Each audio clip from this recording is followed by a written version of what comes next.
West Coast Cookbook and Speakeasy with Chef Justice Putnam. Netrootsradio.com.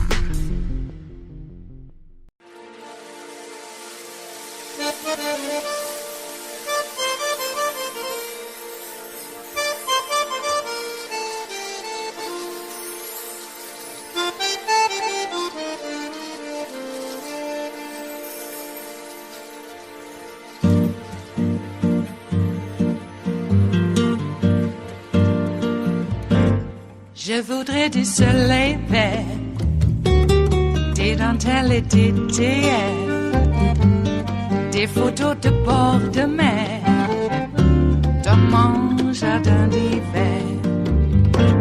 Je voudrais de la lumière, comme en Nouvelle-Angleterre. Je veux changer d'atmosphère, dans mon jardin d'hiver. Ma fleur sous la pluie de novembre, tes mains qui courent, je n'en peux plus de t'attendre. Les années passent, il est long, là je tombe. Nul ne peut nous entendre. Je voudrais du Fred Astaire, revoir un latte. Dr. Fauci, first of all, let's just start with this strain that has now been discovered in Minnesota. I would imagine this doesn't surprise you, but how widespread do you think it could be, given that we're not really testing widely for variants, that it's now shown up? Well, first of all, if it has the capability of spreading more efficiently, likely it might actually get more and more dominant, but we have to wait and see because we have a couple of situations. You know, we have a California mutant that was just recognized in California that's different than the Brazil one that seems to be more efficient in spreading. You have to keep your eye on all of these things. And with regard to genomic surveillance, we're really ratcheting that up a fair amount. You're absolutely correct. Up until recently, we haven't had a comprehensive genomic surveillance, which the CDC is really increasing together with a little bit of collaboration, in fact, a lot of collaboration with the NIH that will get a much better feel for what is circulating in our own country. Right. And, you know, you mentioned California, I mentioned Brazil, there's South Africa, there's the UK. I only say that in the context of if there's all that, there's more, and it's obviously able to mutate very quickly. So we don't, you know, there could be many more variants out there. This, I suppose, is the big question for you. How confident are you that one of the ones you know about or that we don't even know about yet could change the game here on mortality or vaccine effectiveness? Well, one of the things you have to do is continue to monitor it, and that's the point, Erwin. You have to do that. So if you look at what we know about the UK variant, that the antibodies that are induced by both the Moderna and the Pfizer vaccine seem to be really quite effective in blocking that variant. As I mentioned, the South African and the Brazilian variant are a bit more ominous because some of the monoclonal antibodies, those proteins that we've been using for treatment, several of them are blocked by the, in the sense of the mutant. They do not do very well against the mutant.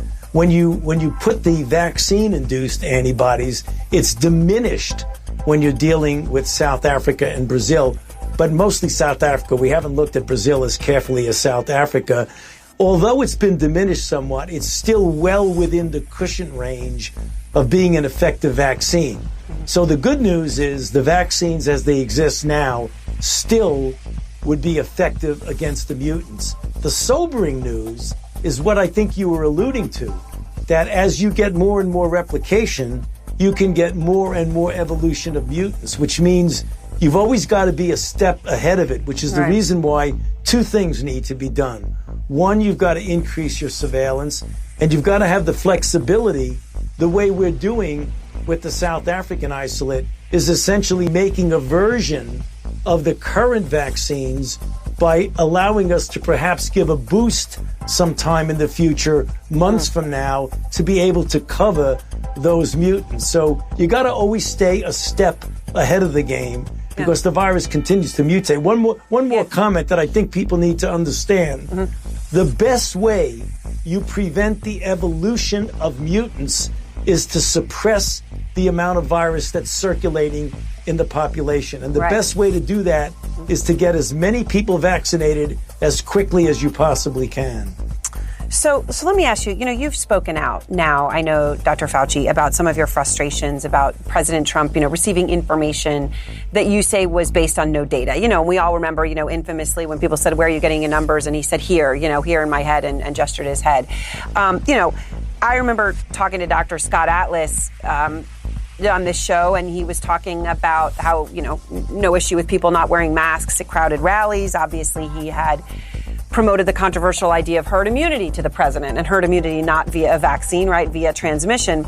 Then there was the doctor with the false claims about hydroxychloroquine, the MyPillow founder talking about an unproven plant extract as a cure for coronavirus. The president also talked about that. How bad was the misinformation that was being given to the president regularly? Well, there was a combination of good information and bad information. Unfortunately, the concept of anecdotal as opposed to science-driven information seemed to prevail above that. I mean, I think if you look at the pushback that I got from people in the White House, including the president, about hydroxychloroquine, was one of the reasons why I felt it was essential for me to, not in a confrontative way, I took no great pleasure out of contradicting the president, but I had to get up just to maintain my own integrity, but also to be standing up for science that the data did not show what they were claiming. I mean, anecdotes are okay to give you the spurring on to take a look at a scientific approach, but to be ruled by anecdote is folly. Right, and that obviously is what happened. I mean, we heard it, right? There was the ingesting bleach. I mean, there's no anecdote on that. Obviously, that one was just right. That one was just beyond the pale. I mean, can I just ask you, when he said that, I mean, Dr. Birx obviously had the unfortunate, she was unfortunately there. What went through your mind when he said that? I just said, oh my goodness gracious, I could just see what's going to happen. You're going to have people who hear that from the president and are going to start doing dangerous and foolish things, which is the reason why immediately those of us who were not there said, this is something you should not do. Be very explicit. The CDC came out, I think the next day, and put in one of their publications, do not do this. I got asked on a number of shows, certainly on CNN, and I said, absolutely, this is not what you want to do. So you came out and said that, and as you point out, you took no pleasure in contradicting the president, but you had to do it multiple times. And as a result, Dr. Fauci, you got disturbing threats. You've talked about some of them, and threats against your wife, your children. You got that envelope with white powder, and you feared that could have been something deadly, anthrax, ricin. All of this coming because you came out and were disagreeing with the president. I mean, when you saw what happened on January 6th, the insurrection, right? The people who believed every single word that he said, and they were there echoing that. Did it seem inevitable to you?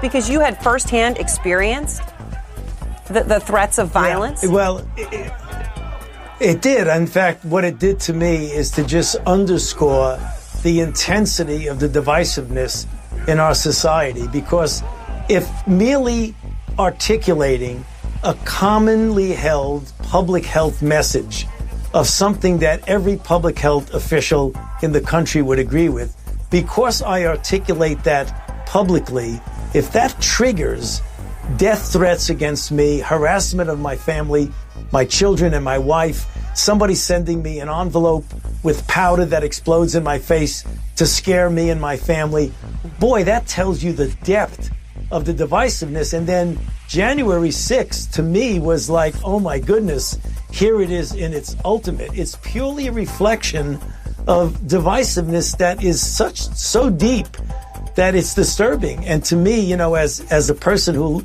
I don't want to seem melodramatic, who loves our country, I just see that being nothing but destructive, and it's very scary. I mean, you get an envelope and it explodes in your face. I mean, at that moment, what do you think? Well, you know, it's very interesting, Aaron, is that this is the life I've chosen, and this is what I do, and this is my job. You know, I'm not a hero at all, by any means, but I was very fatalistic about it. You know, as I said in the interview with the New York Times, I said, oh my goodness, it's either a hoax or it's anthrax and I have to take ciprofloxacin for 1 or 2 months, or it's ricin and I'm dead. You know, there's nothing. But then once I got past that, I realized what a terrible effect it would have on my children, because until the examination came back and we found out that it was harmless powder, my children were very, very distraught by that. And that's more painful to me than some jerk threatening my life. I mean, that's just the way it is with me. I just don't want to see my family get involved. I mean, I chose this life and this is what I do. They did not choose that. They did not choose that life. It is Tuesday, the 26th of January of 2021, and you are in West Coast Cookbook and Speakeasy. I am your chef de cuisine, Justice Putnam. Gunner the English Bulldog is our snoozing sous chef. And our daily special is Tarrytown Chowder Tuesdays, a small scant dash, a mere pinch of hot smoked Hungarian paprika will make all the difference in the world. It always has, and it always will.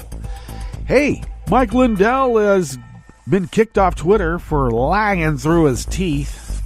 Well, you know, the guy has a long track record of that. You do know that he spent a considerable time in prison, federal lockup for cocaine trafficking. And while he was in stir, that's how he came up with My Pillow. I guess whatever works for you. He could have come out and been a barber, but he started up My Pillow. Another little known fact about his company is that he is routinely sued by states in which he is manufacturing this pillow for any number of things: not paying taxes, OSHA violations, labor violations, safety violations, product liability. How would a pillow cause liability issues? Well, Mike Lindell is making it, and he thought up the whole business while he was in stir for cocaine trafficking. You figure it out. The brightest and the best? I don't know. What has this country come to? I'll tell you what it's come to. You fill it up from the very beginning with a bunch of crooks. What do you think's going to happen? Well, that's one way of looking at it. That the dispossessed who mostly came to the United States were not allowed to really be members of proper society in Great Britain for any number of reasons, which a lot of them happen to be illegal.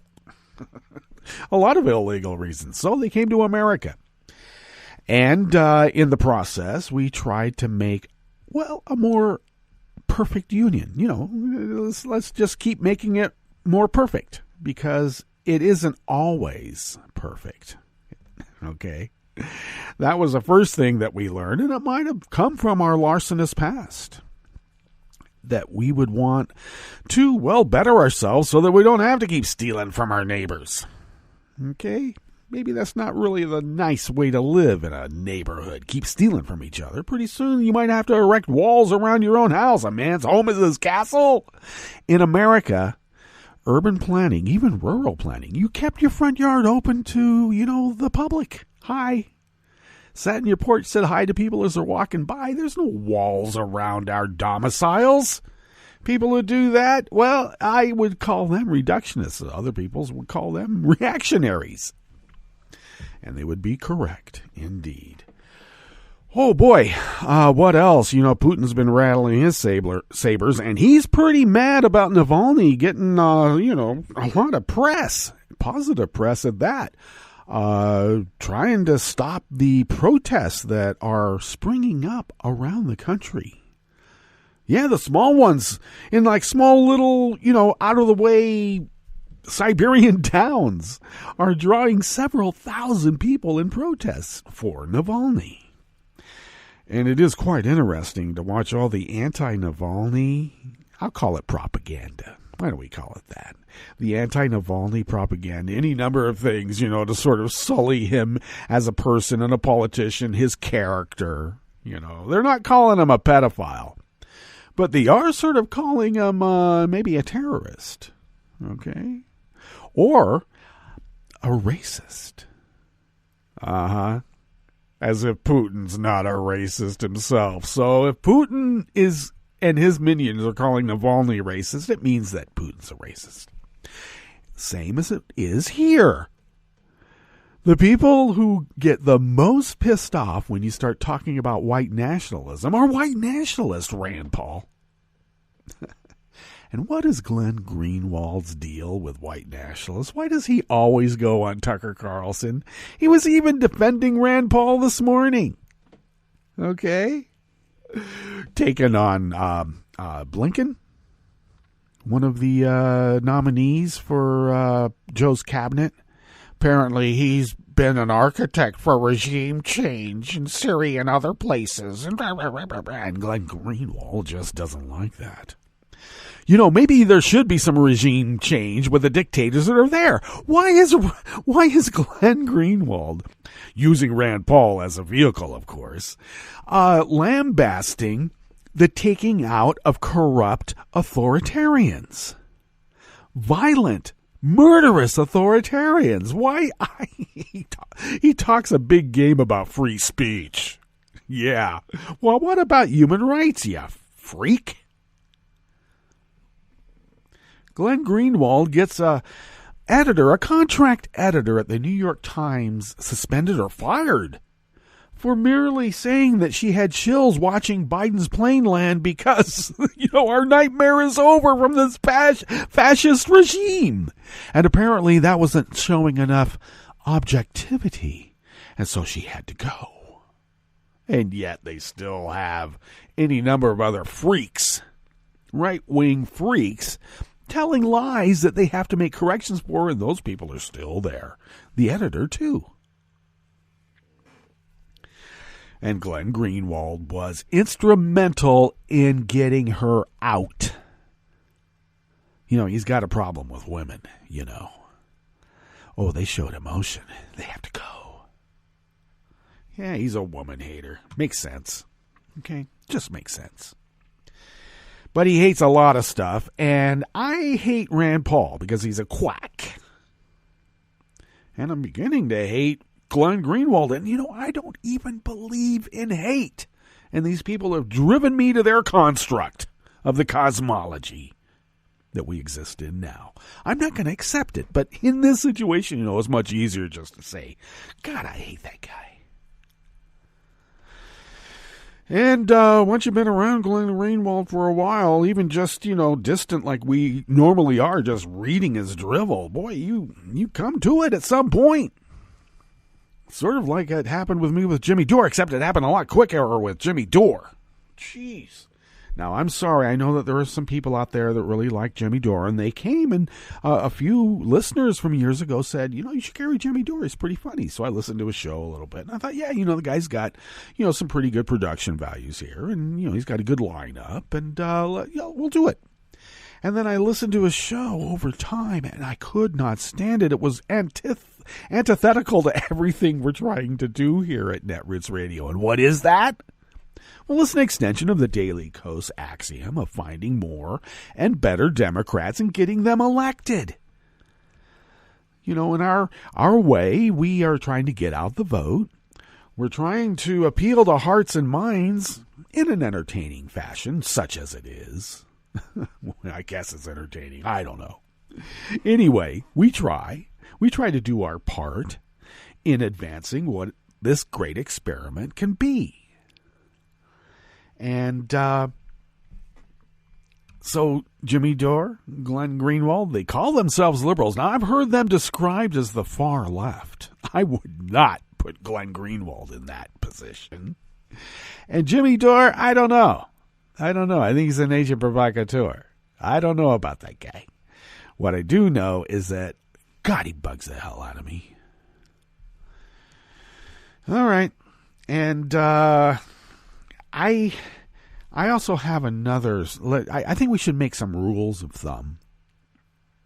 People who still have their Trump signs out and are flying their Trump flags, I think, if they're flying their Trump flags when they're driving around in their monster trucks, I don't know, maybe taking down their license number and handing it over to the FBI might, anonymously. You don't have to, make yourself public and put yourself in the line of fire. Just a tip. Because they might need some looking after. They might. Of course, once they're put into the judicial system, the Federalist Society judge that they most likely will be appearing before, will just let them go home to mom. Get a Whopper with cheese on the way. The cops will take you there. And then while they're out, they continue breaking the law, like that lady who stole Pelosi's laptop and wants to sell it to the Russians. They let her out to her mom's custody, with some caveats that mom can go to jail and lose her house. And so what is this 22-year-old traitor doing while out? Gets on the internet, which I think maybe she was encouraged not to do, but has been conspiring and actually destroying and obstructing justice, destroying evidence, thereby obstructing justice, obstructing the investigation. And the prosecutor said, look, and she was released with the prosecutor's okay. Oh, yeah, it's fine. Let her go home to mom. The same prosecutor is saying, look, she's getting on the internet telling people to destroy their computer trail. I don't know if that's possible, but still, they're trying to do it, and she got caught. And so some of the provisions for what she's under is that, maybe they should restrict her internet access. A great way to restrict her internet access is to throw her in effing jail. How is it that the DOJ is even contemplating we're not going to charge any of these people. It'll just overwhelm our court system. Decades and decades and decades and decades and decades of people going to jail for 20, 30 years for low-level pot crimes. By the hundreds of thousands a year, and they're going to tell us now that we can't process 8,000 people who committed insurrection? What are you effing talking about? The May Day protests in 1971. That was the largest one-day arrest in U.S. history. And they arrested them and charged them and put them through the judicial system. And I don't remember anybody saying 12,000 people put through the judicial system gummed up the works and slowed us down from being able to prosecute these criminals on the other side. No, it's a well-oiled machine, okay? I trust that the Icebox baby gulags that we built and contracted out, to use, existing facilities will make those into Icebox baby gulags. I think we have enough to be able to hold these insurrectionists. Now, they're insurgents now. We are in an insurgency. And we have some stories coming up here about how in state houses they are still advancing this insurgency because they are insurgents. How does an insurgency exist? When the electeds are actively involved in destroying our government so that they can take over. We are in an insurgency. Our courts are packed from top to bottom with Federalist Society judges whose moral fiber is suspect, especially when it comes to extending the existence of this great experiment. Because everything's transactional, everything's now. We don't need to worry about our grandkids. Oh, speaking of which, Birth rates are down during the pandemic, and everybody's like shocked. You mean people are like locked up with each other and they're not screwing around with each other? Come on. Well, I don't know. Making babies and screwing around are two different things. Let's be clear. And who wants to bring a baby into the world right now? No money. You can't go to the hospital because you and the baby might die from a pandemic. Please, get a clue. Well, what's on the rest of the menu here in the Bistro Cafe of West Coast Cookbook and Speakeasy? Dr. Fauci broke it down so well. And the threats on his life, the threats on the lives of his wife and children, that should be a clue, shouldn't it? Did Trump's Surgeon General get any white powder sent to him that blew up in his face because he was, doing Trump's bidding? Did any of that occur? No. And if it had, it would have been trumpeted, no pun intended, from here to high heaven. There's one group of people, there's one mindset that continuously does this, and they're the base. And you know what the base is in Arabic? Al-Qaeda. White powder blew up in his face because they're going to show him. It is sick. On the rest of the menu here in the Bistro Cafe of West Coast Cookbook and Speakeasy, hey, it's Tarrytown Chowder Tuesdays. The Trump DHS quietly signed agreements with 4 states to temporarily derail Biden's immigration policies. I would have said secretly, but it wasn't really secret. They just quietly did it. No one paid attention. Domestic and overseas criminal rings stole over $11 billion in unemployment benefits from California last year. $11 billion, and that's only part of what they found so far. And a Missouri bill would allow the use of deadly force against protesters while giving immunity to people who run over demonstrators. I think if it's a black guy running over a demonstration of Oath Keepers, I don't think the black guy's going to even make it to court, but I think it's deadly force against black people by white people. If you have deadly force by black people against white people protesting, trust me, they will not be getting any immunity. After the break, we move to the chef's table, where 4 times as many jobs were lost last year from the pandemic as during the worst part of the global financial crisis in 2009. And the Earth is losing its ice faster today than in the mid-1990s. All that and more on West Coast Cookbook and Speakeasy.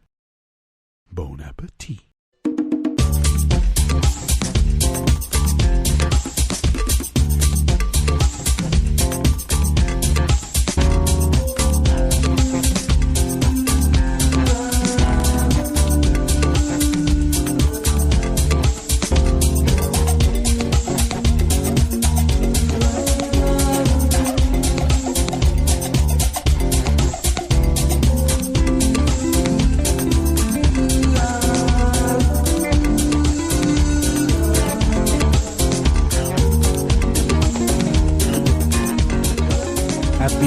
Of our homepage at netrootsradio.com, to the right of the page is our chat room link. The chat room is monitored by Kelly Lincoln. Thank you, Kelly. And that chat room link is right there by the social media scroll, so take note. If you would then take a look across the page to the left, near the bottom of our homepage at netrootsradio.com, our Patreon link is there. And if you could become a recurring Patreon of Netroots Radio and possibly send us the equivalent of, how about an espresso-type coffee drink? Send the funds from that once a month to us, and we are able to stretch those dollars, pay our bills, fly under the radar, because they use that kind of technology still. And we are able to continue broadcasting the resistance against this neo-fascist takeover of our government. We will not allow it to happen. We don't want to be resistance radio, but we have to still. We thought after Trump got kicked out of office that we could, go back to the uplifting Netroots radio that we all were back during the Obama years. But then Trump took over and we became resistance radio, and we'd like to not be resistance radio anymore, but we must, because the resonance of this insurrection, this insurgency, is with us still, and we have to do our part. Why? Because we have a moral, spiritual, and civic obligation to. And we thank you for allowing us to pay our bills, helping us to pay our bills, so that we can continue being, small stewards of democracy in our small stewardship way. We work hard and we take it seriously, and that is pretty serious. Okay, thank you for your generosity. If you would like to follow Netroots Radio on Twitter, do so at Netroots Radio. Tom takes care of that, and we thank Tom for doing so, and so much more. I take care of me, and I am at Justice Putnam on Twitter. You can follow me there, and that is me, too. That's really me. I didn't make that name up. It was bestowed at birth. And I post the show notes and links diary on Daily Co's about 10 minutes before showtime, which those show notes and links are a very integral part of this whole operation. So take a look. I mean, that's the source material, truly. And then you can divine where the entertainment, supposed entertainment, and the actual facts are. You can follow the show on Twitter at Cookbook West and pick up podcasts by way of Spreaker, Stitcher, TuneIn, iHeart, YouTube, iTunes, and wherever podcasts can be found. They're everywhere.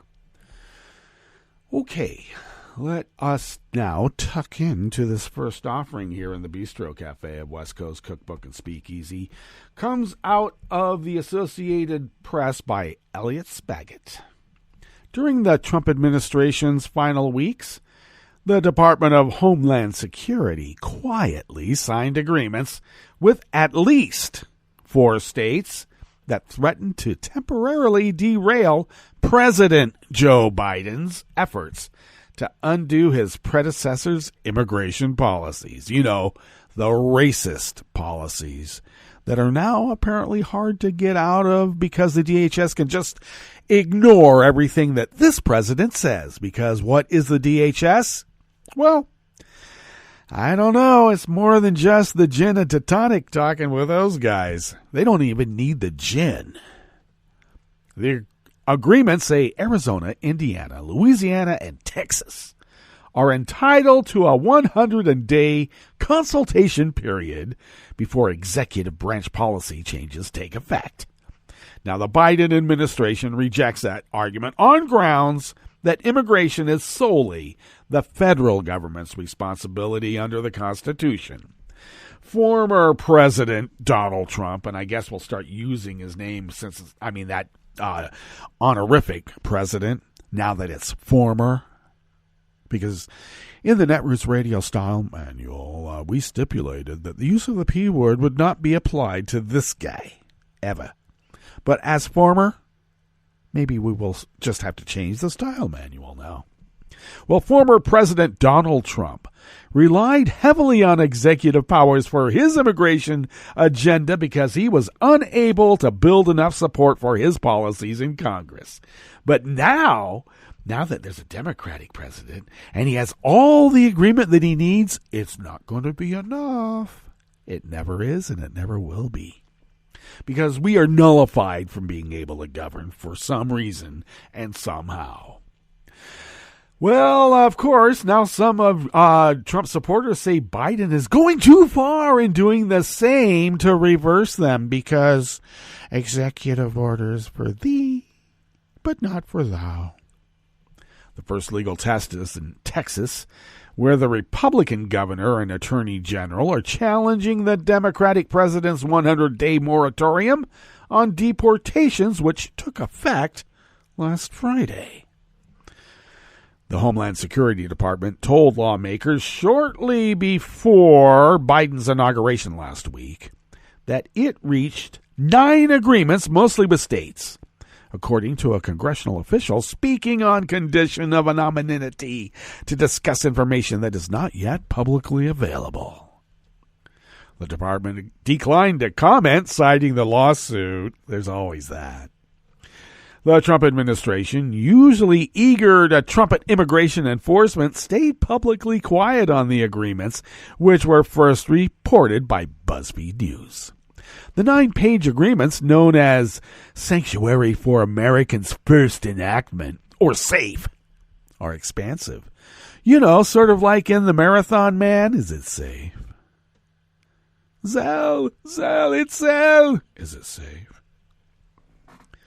They require that state and local governments get 180 days notice of changes in the number of immigration agents, the number of people released from immigration custody, enforcement priorities, asylum criteria, and who qualifies for legal status. Without offering evidence, the agreements say looser enforcement can hurt education, healthcare, housing, and jobs, because that's what all the races say. Sheriff Sam Page of Rockingham County, North Carolina, on the Virginia border, signed an agreement on December 22nd. Louisiana Attorney General Jeff Landry, a Republican, signed an agreement on December 15th to stem the tide of illegal immigration, the spokesman said. In Indiana, former state attorney General Curtis Hill, another Repug, signed the agreement on the 22nd of December. Rachel Hoffmeyer, spokeswoman for Governor Eric Holcomb, said it will remain in place after an initial review. Katie Conner, a spokeswoman for Arizona Attorney General Mark Brunvich, confirmed that the state signed, saying it has numerous cooperative agreements with federal, state, and local enforcement agencies, including DHS. Sieg Heil! In addition to the deportation moratorium, the Biden administration suspended a policy to make asylum seekers wait in Mexico for hearings in U.S. immigration court. And yeah, the DHS is going to ignore that. Nah, but let them stay in Mexico. You know, they're getting killed there a lot before they even make it here. Somebody's doing God's work. 6 of Biden's 17 first-day executive orders dealt with immigration, such as halting work on the border wall, which they are continuing to do, they being contractors. Lifting a travel ban on people from several predominantly Muslim countries. Hiroshi Motomura, a professor of immigration law and policy at the University of California at Los Angeles School of Law, called the agreements a very unusual last-minute sort of thing and said they raise questions about how an administration can tie the hands of its successor. He believes a deportation moratorium was within Biden's power. Steve Legomsky, professor emeritus at the Washington University School of Law and former chief counsel for U.S. Citizenship and Immigration Services, said the agreements are a terrible idea that could create a race to the bottom, with states opposing immigration competing against each other to drive immigrants elsewhere. For our entire history, immigration policy has been understood to be the exclusive responsibility of the federal government, Legomsky said. Keeping immigration enforcement with the federal government allows the nation to speak with a single voice as a matter of foreign policy and consistency across states, Legomsky said. We cannot have 50 conflicting sets of immigration laws operating at the same time. Well, that sounds like Ayn Rand's, libertarian anarchy heaven. The Biden administration made similar arguments in a court filing on Sunday after Texas asked a federal judge to block the deportation moratorium. Texas, which has led a challenge to the DACA program to shield hundreds of thousands of young people from deportation, argued that the moratorium violated its agreement with Homeland Security. The state also argued that the moratorium violates federal rulemaking procedures because they take precedent over any Democratic president. U.S. District Judge Drew Tipton in Victoria, Texas, who was appointed last year by Trump, held hearings Friday and Monday to consider Texas' request.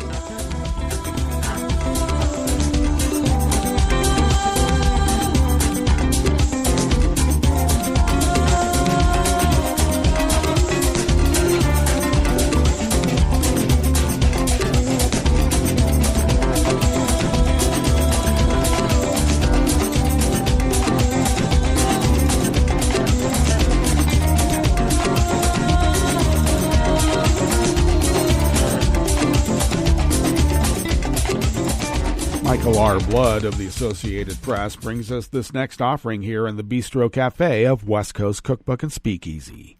Sophisticated hackers, identity thieves, and overseas criminal rings stole over $11 billion in unemployment benefits from California last year, but the extent of the fraud might grow far larger as billions more in payments are under investigation.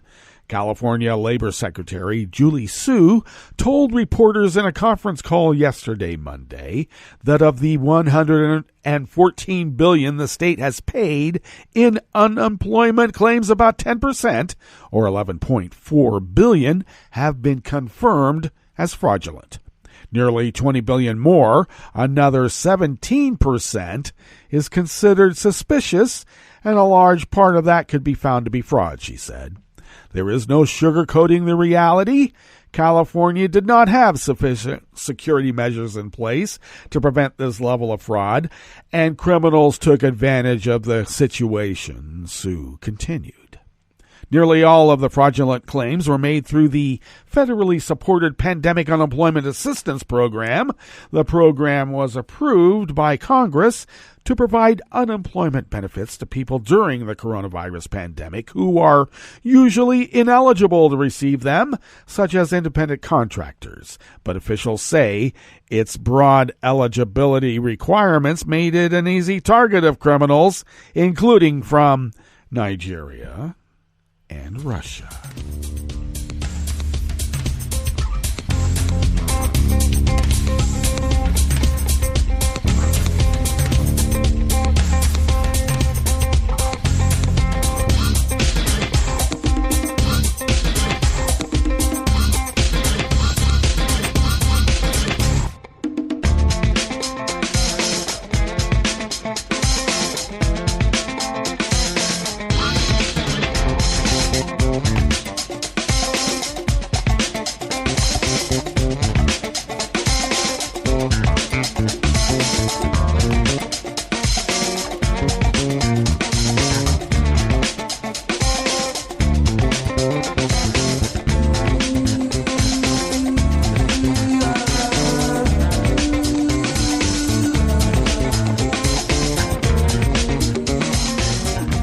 Summer Ballantine of the Associated Press brings us this final offering here in the Bistro Cafe of West Coast Cookbook and Speakeasy. A Missouri senator pitched a bill that would allow the use of deadly force against protesters on private property and give immunity to people who run over demonstrators blocking traffic.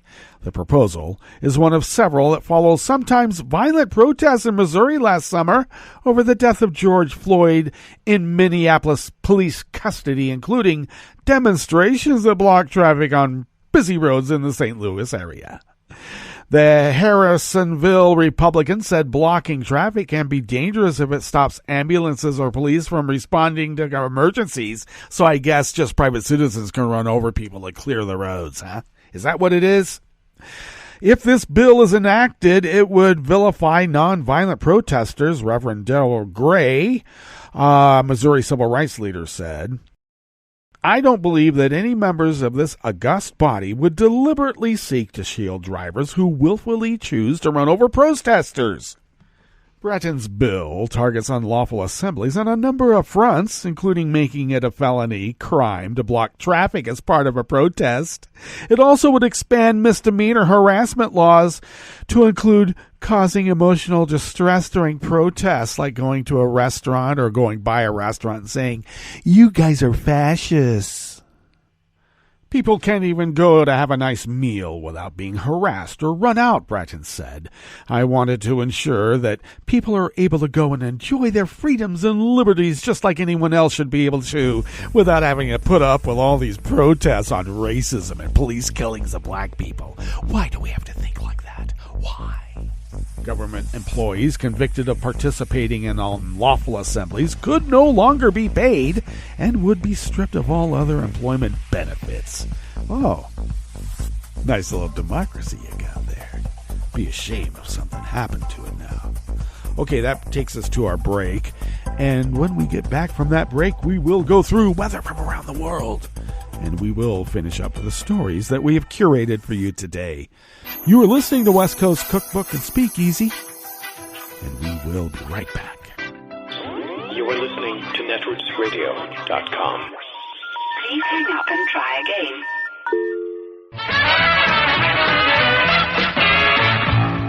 From a point at sea to the circles of your mind, a new force is at work for planetary transformation. New radio for a new Earth.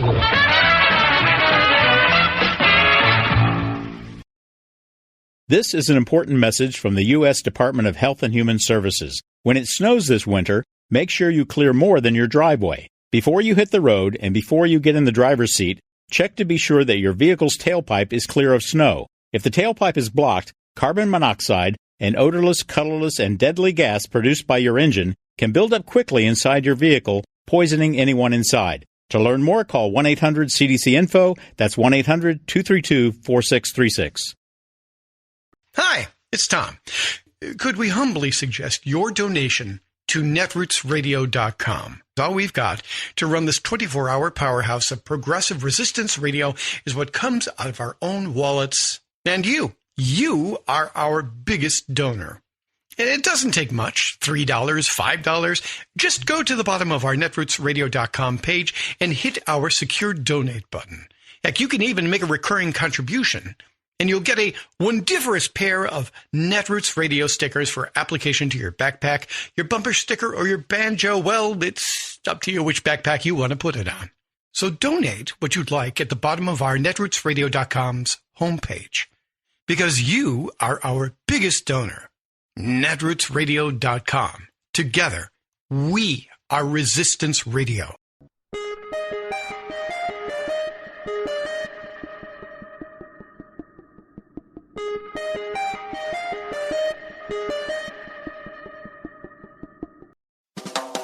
Welcome to 60 Second Civics, the daily podcast of the Center for Civic Education. I'm Mark Gage. In 1798, the U.S. Congress took a page out of colonial history and passed the controversial Sedition Act that outlawed publication of false, scandalous, and malicious statements against the government or Congress.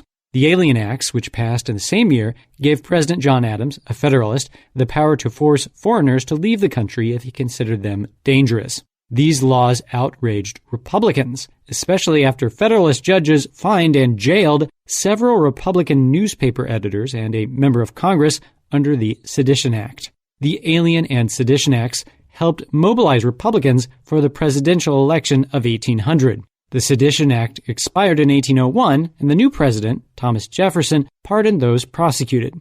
As a result of the American experience with the Sedition Act, a broader legal definition of freedom of the press prevailed. That's all for today's podcast. 60 Second Civics, where civic education only takes a minute.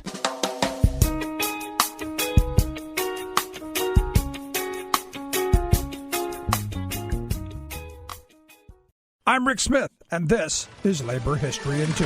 On this day in labor history, the year was 1921. That was the day Sid Hatfield and 22 other defendants went on trial for the murder of Detective Albert Feltz. Hatfield was chief of police in Matewan, West Virginia, when the United Mine Workers came to Mingo County to organize coal workers. The Stone Mountain Coal Company moved to smash union activity. They brought in Baldwin Feltz detectives to evict union miners from company housing. Hatfield supported the miners' right to organize and urged locals to arm themselves. He confronted the detectives at the train depot as they were leaving town for the evening about the evictions they had just carried out. The detectives presented Hatfield with a phony arrest warrant. Surrounded by armed miners, a gun battle ensued, leaving at least 7 detectives and 4 townspeople dead in what is referred to as the Matewan Massacre. The trial was set in the Mingo County seat of Williamson, where Baldwin Feltz agents lined the streets to intimidate those sympathetic to Hatfield and the others. The prosecution hoped to prove that Feltz's murder was premeditated and used the testimony of paid spies who had previously attempted to gain Hatfield's trust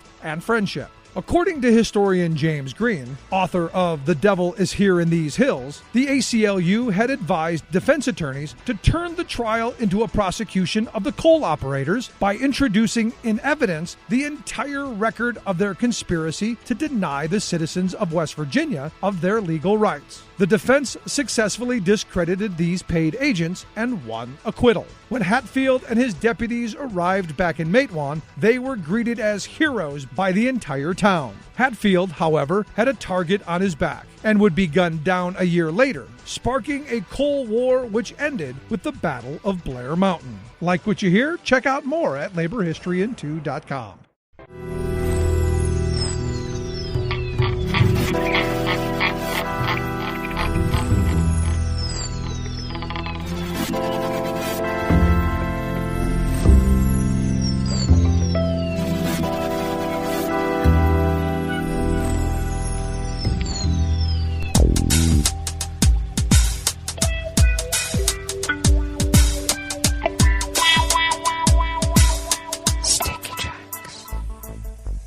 Thank you for accompanying us here to the chef's table at West Coast Cookbook and Speakeasy, Tarrytown Chowder Tuesdays. We always begin, whether from around the world, along the banks of the Rogue River in the Rogue River Valley of Southern Oregon on the west coast of the continental United States of America, where it is 31 degrees Fahrenheit. We remain under a winter weather advisory. And it looks like, we got a little bit of rain last night, but looks like we're obviously cold enough to have snow showers in the morning, which will give way to a mixture of rain and snow for the afternoon. We're only going to get a high of about 36, and winds will be out of the southeast at 5 to 10 miles per hour. And we're going to get an accumulation of about an inch of snow during the day, and another inch of snow tonight, when the rain showers will transition to snow showers really late, and winds will be out of the southeast at 5 to 10 miles per hour. And then tomorrow, rain and snow showers in the morning, changing to rain showers in the afternoon. Looks like we're going to get, with the rain, they're not giving us snow totals, but with the rain, we're supposed to get a little bit less than a quarter of an inch, with highs in the low 40s. And then all week, all the rest of the week through the weekend, it looks like we're going to have quite a bit of rain and quite a bit of snow, with actually snow dominating with about 3 inches per day on the snow days. Confirmed cases of coronavirus here in Jackson County in the southern part of Oregon have now risen to 7,189 with 96 deceased. Those numbers are astoundingly large, yet they are still undercounted. Pollen here in the Rogue River, our little Rogue River hamlet where the mothership is rated at none. The air quality index for the region is good at 31 parts per million, and the daytime UV index is low at 2. Barometric pressure is falling at 29.8 inches. Visibility is down to 4 miles, and relative humidity is at 97%. Weather from around the world is brought to you by they have their own personal weather stations, and they put those weather stations somewhere on their property, and they crowdsource with other people who have their weather stations on their property, and these people, they come from around the world. All right. Looks like London is 43 and cloudy. Paris is 40 degrees and sunny. Rome is 51 and sunny. Kyiv is 35 and mostly cloudy. Kabul is 35 with winter smoke. Hong Kong is 61 and clear. Tokyo is 50 degrees with showers in the vicinity. Sydney, Australia is 76 degrees and mostly cloudy. You know they're in their summer. San Francisco, California is 38 degrees and sunny with copious amounts of rain on the way. And New York is 35 degrees Fahrenheit and cloudy. And that is weather from around the world brought to you by people's personal weather stations, and they crowdsource with other people have their personal weather stations, and these people come from around the world.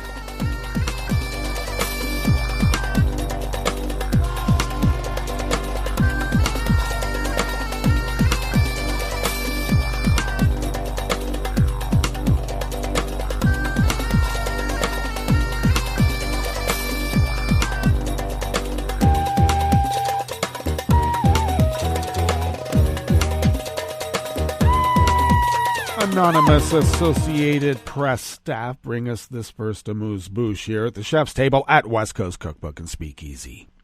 4 times as many jobs were lost last year due to the coronavirus pandemic as during the worst part of the global financial crisis in 2009, a UN report said yesterday, Monday.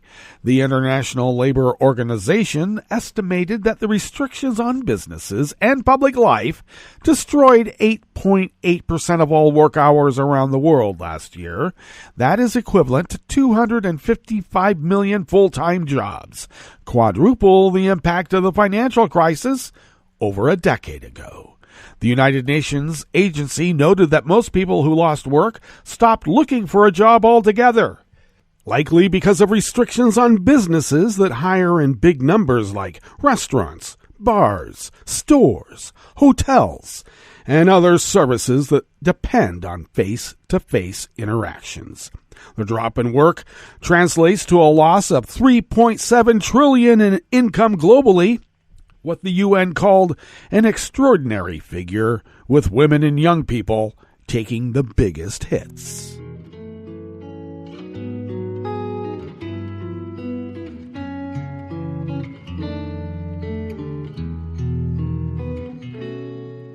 Je te donne ce mon amour pour la vie entière, la promesse de me trouver à tes genoux. Aussitôt que tu m'appelles, rester toujours fidèle, c'est tout, c'est tout. Je te donne tous mes printemps, mes étés de mer, mes automnes quand les feuilles tombent partout.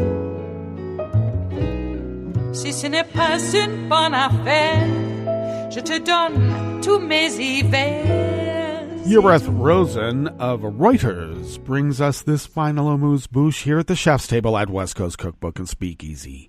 Earth's ice is melting faster today than in the mid-90s, new research suggests, as climate change nudges global temperatures ever higher. Altogether, an estimated 28 trillion metric tons of ice have melted away from the world's sea ice sheets, and glaciers since the mid-90s. Annually, the melt rate is now about 57% faster than it was 3 decades ago. While the situation is clear to those depending on mountain glaciers for drinking water or relying on winter sea ice to protect coastal homes from storms, the world's ice melt has begun to grab attention far from frozen regions. Aside from being captivated by the beauty of polar regions, people do recognize that although the ice is far away, the effects of melting will be felt by them. The melting of land ice on Antarctica, Greenland, and mountain glaciers added enough water to the ocean during the 3-decade time period to raise the average global sea level by 3.5 centimeters. That brings us to the end of our broadcast period for the day. But you do know Netroots Radio will broadcast on, and we're going to meet up tomorrow for Smothered Benedict Wednesdays. So do stay tuned to Netroots Radio all day and all night for all the breaking news as it breaks. And we'll meet up here tomorrow, right here in West Coast Cookbook and Speakeasy. Bon appetit.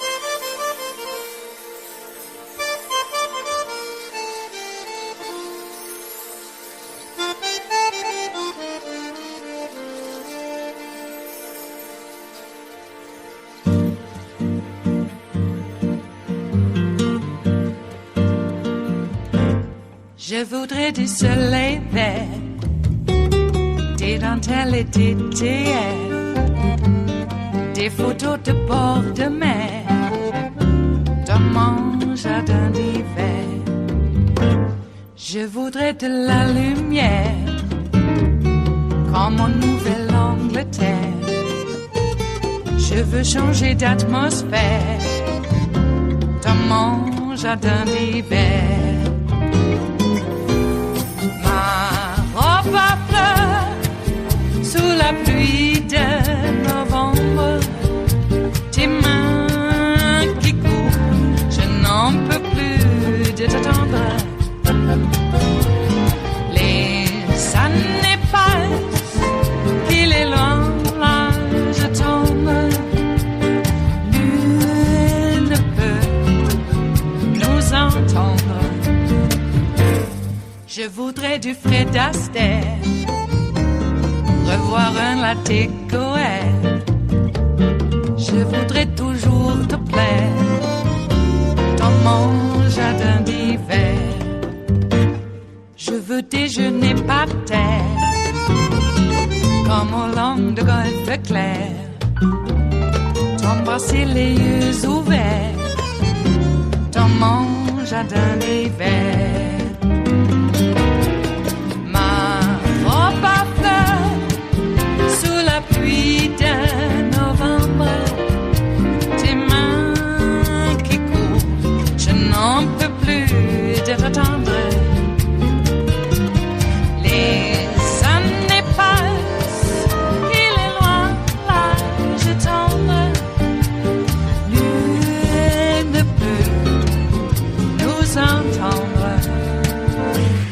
Ba-da-da-dum-di-da-dum, ba-da-da-dum-di-da-dum, ba-da-da-dum-di-da-dum, dans mon jardin d'hiver.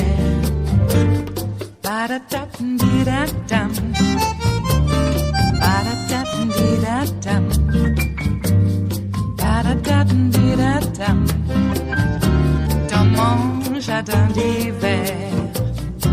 Dans mon jardin d'hiver, dans mon jardin d'hiver.